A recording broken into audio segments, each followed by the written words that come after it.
I recently bought an Anker Solix C200 192 watt-hour power bank, which is actually pretty good. However, using my Anker IQ3 wall charger with a 20 watt output, it took around 12.5 hours to charge it. Using the 100 watt output on my EcoFlow Delta 2 took 2 hours and 10 minutes to charge the Solix. It is winter in Scotland, with 7 hours of daylight and the sun which sits just above the horizon, so no solar power to charge the Delta 2.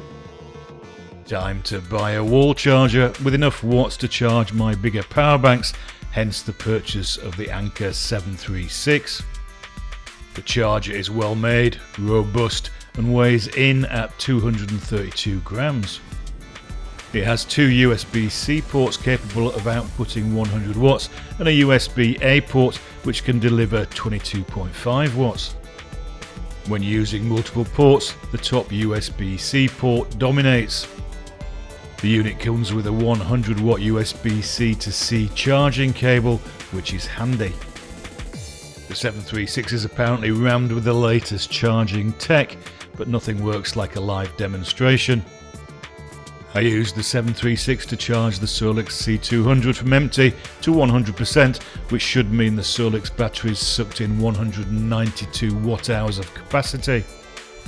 The total energy cost to put 192 watt-hours capacity into the Solix batteries was 254 watt-hours, or 132%. Of these 254 watt-hours, the 736 pushed out 236 watt-hours, or 93%, which doesn't seem too bad. The Solix therefore needed 236 watt-hours to charge to 192 watt-hours capacity, so 123%. I reckon these are reasonable conversions. The charging process took 2 hours and 38 minutes, so slower than the EcoFlow Delta 2, which is curious. So, a good bit of kit, well made and does the job I bought it for.